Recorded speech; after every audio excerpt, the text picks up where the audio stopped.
Hello everyone. तो क्या हाल चाल आप लोगों के। तो मैं आपका दोस्त सीए मोहित श्रीवास्तव, आपका भाई, आपके साथ आपके सीए की जर्नी का सारथी, आपके लिए एक बहुत ही मजेदार चीज लेकर के आया हूं, जिसके अंदर मैं आपको ये बताने वाला हूं कि इस बार आईसीआई का जो एग्जाम है इकोनॉमिक्स का फाउंडेशन वाले बच्चों के लिए, कि उसमें कौन सा चैप्टर कितने नंबर का आने वाला है। तो क्या सर ये आप खुद बताओगे? नहीं बेटा, ये आईसीआई ने बता दिया है। अभी तक नहीं बताया था, बट आईसीआई ने ये क्लियर कर दिया है अपने स्टूडेंट जर्नल के अंदर। जी हाँ, आईसीआई ने स्टूडेंट जर्नल रिलीज कर दिया है और उसके अंदर आईसीआई ने मुझे क्लियर बता दिया है कि वो कौन सा चैप्टर कितने मार्क्स का पूछने वाला है। तो इसका मतलब चैप्टर वाइज वेटेज अब मेरे सामने आ चुकी है। तो आईसीआई ने क्लियर कर दिया भाई साहब। तो क्यों ये बताना जरूरी है? इससे पहले मेरे पास जो इकोनॉमिक्स का पेपर होता है या फिर मेरे पास जो पेपर होता है वो पुराने पैटर्न में होता था, तो वहां तो सबको पता ही था। बट जून वाले बच्चों के लिए पहली बार ये एग्जाम होने जा रहा है नए सिलेबस में।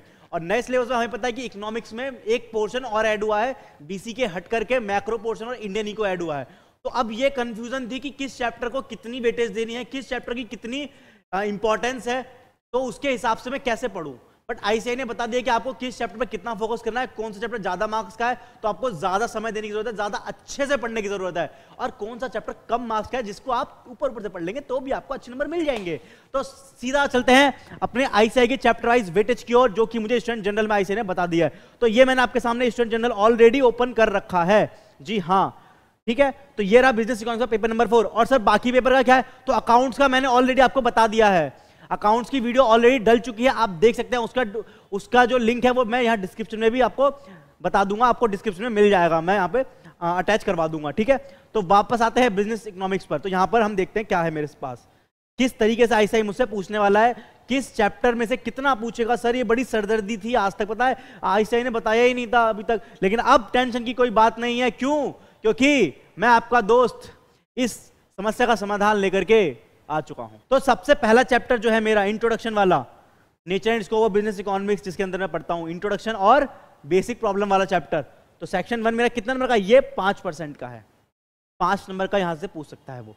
समझ आ गया होगा कितना ध्यान देना है, और ज्यादा बड़ा हैवी नहीं, तो कम टाइम में आपको मिल जाएगा। और इस पूरे चैप्टर को मैंने 1 घंटे के अंदर, 1 से 1.5 घंटे के अंदर पूरा रिवाइज करवाया है। आप वो भी देख सकते हैं पूरा मस्त करके। अगर आपने पहले भी नहीं पढ़ा होगा ना, तब भी आपको मस्त समझ आने वाला है। तो पूरा आपके 5 नंबर तो ऑटोमेटिक सिक्योर हो जाएंगे फटाफट से अभी देख करके। आप वो भी रिवाइज कर सकते हैं वहां से, जून वाले बच्चों। फिर डिमांड एंड सप्लाई वाला चैप्टर जो है वो मेरा 10 नंबर का आएगा पूरी। सर डिमांड वाला खाली नहीं बेटा, पूरी 3 यूनिट, तो कम से कम 10 नंबर की वेटेज यहां पर रखता है। सर 10 नंबर की या 10% की? अरे पेपर 100 नंबर का है, अब इसमें 10% कितना हो जाएगा? 10 नंबर ही तो हो जाएगा, तो क्या दिक्कत हो गई? 10% बोलो या 10 नंबर बोलो, एक ही बात हो जाती है। फिर प्रोडक्शन एंड कॉस्ट, वो भी 10 नंबर का है। मार्केट वाला चैप्टर जो मेरा है वो 15 नंबर का है। ओ आ गया ना मजा। मार्केट वाला चैप्टर 15 नंबर का है, ठीक। नेशनल इनकम वाला चैप्टर मेरा कितना नंबर का है? 15 नंबर का है। बेटा ये 2 चैप्टर कोई बच्चा अच्छे से कर लेगा ना, तो 30 नंबर तो उसके यहीं पे सिक्योर हो गए पहले पहले। और 5 नंबर का ये, तो 40 नंबर लाइन तो बहुत ईजी है। और बिजनेस साइकिल 5 नंबर का, ये लो, बचा ही क्या जीवन में, 5 नंबर का ये है। बिजनेस साइकिल में चैप्टर कुछ है, 4 पेज का चैप्टर है इंस्टीट्यूट के मटेरियल में, और 3 चीज उसके अंदर इंपॉर्टेंट है।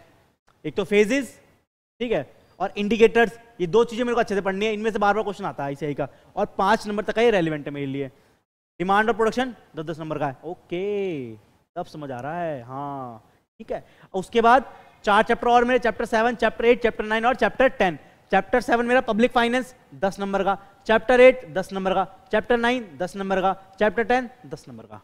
तो इसका मतलब अगर मैं सम अप करूं सारी चीजों को, तो मोर और लेस मैं ये कह सकता हूं कि मेरे पास जो सारे 10 चैप्टर हैं, उन 10 के 10 चैप्टर की कहीं ना कहीं मोर और लेस हायर साइड पे देखो तो बराबरी वैल्यू। 10 में से 6 चैप्टर तो ऐसे हैं जो सेपरेटली 10-10 नंबर कैरी करते हैं। हाँ सर, 10 चैप्टर में से 6 चैप्टर ऐसे हैं जो मेरे 60 नंबर के हैं। अगर कोई बच्चा कुछ भी ना करे, सिर्फ ये 6 चैप्टर अच्छे से कर ले, तो भाई उसके 60 नंबर तो ऑटोमेटिक सिक्योर हो गए। और 70 भी बहुत इजीली हो जाएंगे, क्योंकि चैप्टर नंबर 1 और चैप्टर नंबर 5 5-5 नंबर के हैं ये, तो 70 नंबर तो कहीं नहीं गए बड़े प्यार से, ठीक है। क्योंकि नेशनल इनकम मुझे पता है बड़ा चैप्टर है, आप उसको करने में टाइम भी ज़्यादा देते हो, उसमें उलझे भी रहते हैं, तो और टफ भी लगता है बच्चों को, पता नहीं क्यों 12th में पढ़ा है उसके बाद भी। बट कोई दिक्कत नहीं है, जिन बच्चों को टफ भी लगता है वो भी क्या कर सकते हैं, जो पहले अच्छे से इजी चैप्टर है उन पे सिक्योर कर लिया। क्योंकि देखो आईसीआई ने कह दिया वो कोई भी चैप्टर 100 नंबर का नहीं पूछेगा, किसी एक चैप्टर में से 100 नंबर का नहीं पूछेगा वो, बल्कि क्या करेगा, हर चैप्टर में से 10-10, 15-15 या 5-5 नंबर का पूछने वाला है मिनिमम, ठीक है। तो उस हिसाब से मैं अगर ध्यान दूं तो मुझे पता चल जाता है कि मेरे लिए ए क्लास के चैप्टर कौन से हैं, बी क्लास के कौन से हैं और सी कैटेगरी के चैप्टर कौन से हैं, तो ये ध्यान रखना है, ठीक है। तो ये समझ आ गया मुझे कि 5 नंबर के 2 चैप्टर है मेरे, पहला और 5वां। 15 नंबर के सिर्फ 2 ही चैप्टर है मेरे पास, मार्केट वाला और नेशनल इनकम वाला। उसके अलावा बाकी बचे 60 चैप्टर कितने के, 10 10 10 10 10 10 नंबर के हैं, तो ये ध्यान रखना है। तो आईसीआई ने मुझे बता दिया कि आपको किस तरीके से पढ़ाई करनी है, कितना ध्यान देना है किस चैप्टर पे, और कौन सा चैप्टर ज्यादा इंपॉर्टेंट है मेरे एग्जाम के पीओवी से, तो ध्यान रखना है भाई इस बात को, ठीक है।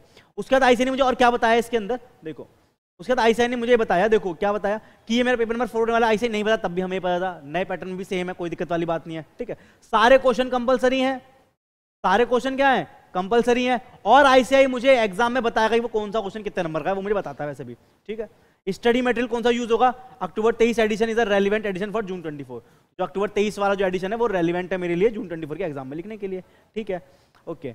हाँ, ये बात पहले भी थी और ये बात आज भी है कि पेपर नंबर 3 और पेपर नंबर 4 यानी मैथ और इकोनॉमिक्स का पेपर है, उसके अंदर क्या होता है मेरा 25% की क्या होती है, नेगेटिव मार्किंग होती है, ईच रॉन्ग आंसर। अगर आपने एक गलत आंसर दिया तो आपके कितने नंबर कट जाएंगे बताओ जरा, 0.25 नहीं बेटा 1.25, एक नंबर वो भी तो गया जो मिल सकता था, है ना, जो आपको मिल सकता था वो एक नंबर तो वो गया ही गया, प्लस वो गया ही गया, हम तो डूबेंगे सनम, तुम्हें भी ले डूबेंगे, 0.25 एक्स्ट्रा गया गलत, जो सही गए हैं बाकी क्वेश्चन उनमें से 25% नंबर और कम हो गए, तो यो हो बड़ी दिक्कत चाहिए। ऐसे अगर 4 क्वेश्चन गलत कर दिए तो लो एक सही क्वेश्चन तुम्हारा 0 हो गया पूरा का पूरा, ठीक है। एग्जाम 2 नंबर का होगा नए पैटर्न में भी, कोई दिक्कत वाली बात नहीं है। स्टडी मटेरियल ऑलरेडी डिजाइन है, एक्सप्लेन करता है हमारी सारी चीजों को, लैंग्वेज सिंपल बोला उसने, ठीक है, और सब अपनी तारीफें हैं थोड़ी सी आईसीआई की। Graph and diagrams are very important, बना इकोनॉमिक्स से तो भाई ग्राफ और डायग्राम तो इंपॉर्टेंट है ही, हमें पढ़ना है उस हिसाब से, हाँ सर पढ़ना चाहिए बिल्कुल। Student should establish linkage between the concept and interrelated, क्योंकि क्या है कॉन्सेप्ट क्या इंटररिलेटेड है, एक चैप्टर दूसरे लिंक है कहीं ना कहीं, तो हमें उस हिसाब से पढ़ना होता है जिससे हम क्या कर सके पढ़ समय लिंकिंग लगा पाए। Understand how the formula is obtained, कि फॉर्मूला कैसे ड्राइव हुआ है, कोई सा भी इलास्टिसिटी ऑफ सप्लाई का, लॉ ऑफ डिमांड का, या नेशनल इनकम में जो चैप्टर है मेरे, ठीक है, या फिर मनी मार्केट में चैप्टर में जो फॉर्मूले हैं वो कैसे ड्राइव हुए हैं, उनकी नॉलेज मेरे पास होनी चाहिए। हालांकि एग्जाम में कहीं डेरिवेशन तो आएगी नहीं, बट ऐसे ही चाहता है कि आपको उनकी नॉलेज हो कहीं ना कहीं, ठीक है। Should practice numerical on regular basis, आपको रेगुलर बेस पर न्यूमेरिकल सॉल्व करते रहने चाहिए, जिससे क्या हो एग्जाम में क्वेश्चन है तो आप अच्छे से अटेम्प्ट कर पाए। Correlate the concept with the what is happening around the economy, ऐसे ही कहता है कि यार तुम सीए बनने जा रहे हो तो कम से कम हमारी इकोनॉमी क्या चल रहा है उसके बारे में तो बताओ, खाली किताबी कीड़े बन के मत रह जाओ, बल्कि साथ साथ जो चल रहा है इकोनॉमी उसका भी ध्यान रखो। ऐसे ने ये कहा है, हाँ बिल्कुल कहा है, ठीक है। और ऐसे ने कहा कि हमारी लाइव क्लासेस चलती रहती हैं, वो आप देख सकते हैं, कोई दिक्कत वाली बात नहीं है। और हमारी क्लासेस हम आपको पता ही कि ये जो बातें इसमें ऐसे ने यहाँ मुझे बताई हैं, ये सारी चीजें हम लोग जो रेगुलर वाले बच्चे हैं उनको बहुत अच्छे से पता है कि हम लोग ये सारी चीजों को, और बल्कि एक्स्ट्रा ही जो यहाँ नहीं बताई बट एग्जाम में रेलिवेंट होती है, हम वो सारी चीज यहाँ पर फॉलो करते हैं अपनी क्लास में, अपने लेक्चर में, सब कुछ बहुत अच्छे से फॉलो करते रहते हैं, ठीक है। जिससे क्या हो हमारे मार्क्स कहीं पे भी ना कटे और कोई गुंजाइश ना बचे एग्जाम पे नंबर काटने की।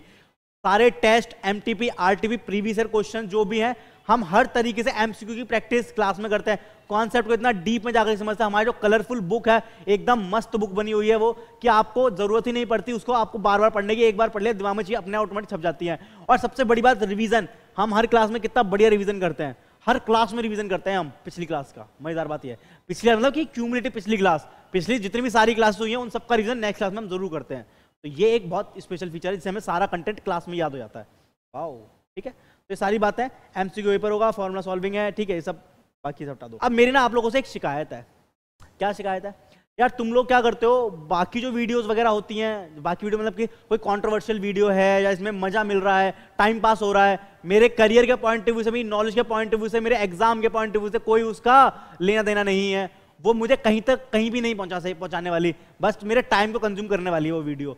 उसमें तो मैं बढ़ चढ़ के हिस्सा लेता हूं और अपना पूरा डेडिकेशन लगाता हूं, बट जो वीडियो मेरे लिए इतनी काम की है, रेलिवेंट है, जो मुझे एग्जाम में करियर में आगे बढ़ाएगी, मैं उस वीडियो को सही से देखता ही नहीं हूं या उस पर ध्यान ही नहीं देता हूं। तो आपको पता है कि आपके लिए इतना सारा कंटेंट ऑलरेडी यहां पर फ्री में उपलब्ध है, जो आपको एग्जाम में पास क्या आपको एग्जामिनेशन दिलाने के लिए भी काफी है। और उसके बाद भी जो अगर मजेदार चीज है, जैसे अगर मैं यहां पर क्या करूं, मैं कोई कंट्रोवर्सी करने लग जाऊं, मैं यहां पर टाइम पास करने लग जाऊं, इधर उधर की बातें करूं, तो बड़ा इंटरेस्ट आएगा, लोग लाइक भी करेंगे, शेयर भी करेंगे, कमेंट भी करेंगे, बट जो जरूरत की चीज है तुम मुझे मोटिवेट ही नहीं कर रहे उसके लिए। लाइक ही नहीं कर रहे यार वीडियो को, तो कैसे पता चलेगा मेरे को? मुझे भी तो मोटिवेशन चाहिए, और तभी तो मुझे पता चला कि हाँ, जो मैं यहाँ पर आपको सेवा दे रहा हूँ, जो मैं आपके लिए कंटेंट बना रहा हूँ, वो आपके लिए रेलिवेंट है और आपको उससे फायदा हो रहा है, तो आपको अच्छा लग रहा है। अगर ये मुझे पता चल जाएगा तो मैं और मेहनत से और शिद्दत से और डेडिकेशन से क्या करूंगा, और ज्यादा आपके लिए मेहनत करने के मेरे अंदर मोटिवेशन जागेगा। उससे अल्टीमेट फायदा बेनिफिशियरी कौन होगा? आप ही बेनिफिशियरी में निकलोगे, क्योंकि मैं ज्यादा मेहनत करूंगा, मैं ज्यादा रिसर्च करके वीडियो बनाऊंगा, तो बेनिफिट तो तुम्हें ही मिलेगा ना भाई एग्जाम में। तो तुम्हारे फायदे के लिए ही है ये बात भी, तो तुम्हारे फायदे के लिए मेरा मोटिवेट रहना बहुत जरूरी है। वो तो मैं बिना उसके भी इतना कर रहा हूं, बिना मोटिवेशन के भी अगर तुम थोड़ा बहुत कर दे तो मुझे तुम्हारे मैसेज आए थे काफी, वो बहुत है। बट मैं चाहता हूं कि हम और दूर तक पहुंचे, हमारी जो बात है, हमारा जो कंटेंट है, वो ज्यादा लोगों तक पहुंचे। कि जब हम अच्छा काम कर रहे हैं तो अच्छे काम को बढ़ाना क्या है, जिम्मेदारी किसकी है? हम लोग की जिम्मेदारी है ना। तो तुम ही तो पहुंचाओगे यार, तुम नहीं पहुंचाओगे तो मुझे मोटिवेशन कैसे मिलेगा? तो चैनल को सब्सक्राइब करो, चैनल को, वीडियो को लाइक करो, कमेंट करके बताओ, फीडबैक दो कि और क्या चाहिए, तो मैं तुम्हारे लिए और मेहनत करके जो तुम्हारे लिए जरूरी, जो तुम चाहते हो तुम्हारे लिए, मैं वो लेकर के आ सकूं, और हमारी पूरी टीम मोटिवेटेड रहे उसकी वजह से। तो क्या टीम का मोटिवेट रहना बहुत जरूरी है। चलो मैं तो फिर भी कर दूंगा एक बार को, बट जो बैक एंड पे टीम है उसको दिखना चाहिए ना कि हाँ, हम लोग काम कर रहे हैं तो कुछ आ रहा है, बच्चों को पसंद आ रहा है, तो वो तो तब मोटिवेट होता है ना यार। मैं तो चलो मुझे पता है कि ठीक है तुम नहीं करते हो या तुम्हारा ऐसा मन नहीं होता, तुम नॉर्मली भी नहीं करते हो किसी वीडियो को भी, बट अब मुझे क्या चाहिए? मुझे वीडियो पे लाइक चाहिए, मुझे वीडियो पे कमेंट चाहिए, इससे क्या हो, मेरी जो बैक एंड की टीम है वो मोटिवेटेड रहे, ठीक है, वो और बढ़ चढ़ के मेरे साथ काम करें। जो सारा मेरे पे लोड आएगा तो कहीं ना कहीं तुम्हारे लिए डिले होंगी चीजें, ठीक है। जो काम की चीजें उस पर ज्यादा फोकस करना है, और जो मस्ती वाली चीजें हैं उन पर थोड़ा कम ध्यान देना, क्योंकि जून 24 में अटेम्प्ट है अगर जिनका, उनके पास तो टाइम ही नहीं है इधर उधर मस्ती करने के लिए। तो ध्यान रहे क्या जरूरी है और क्या नहीं, ये पहचानना बहुत जरूरी है तुम्हारे लिए, तो पहचानो और उस पर फोकस करो, ठीक है।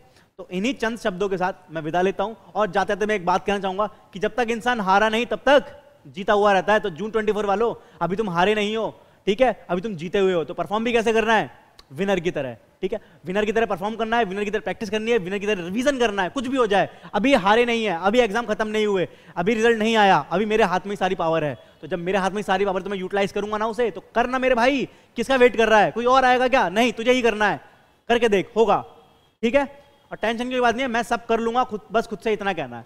कोई मन में नेगेटिविटी आए, कोई मन में या फिर तुम्हें May 24 वाले बच्चों, अगर तुम्हें मन में क्या है, नेगेटिविटी आए, या तुम्हें लगे कि यार हेजिटेशन, वो एंग्जाइटी ज़्यादा हो रही है, स्ट्रेस ज़्यादा हो रहा है, तो बस खुद से एक बात पहुंचानी, खुद के दिमाग में एक डायरेक्शन पहुंचानी है कि मैं सब कर लूंगा।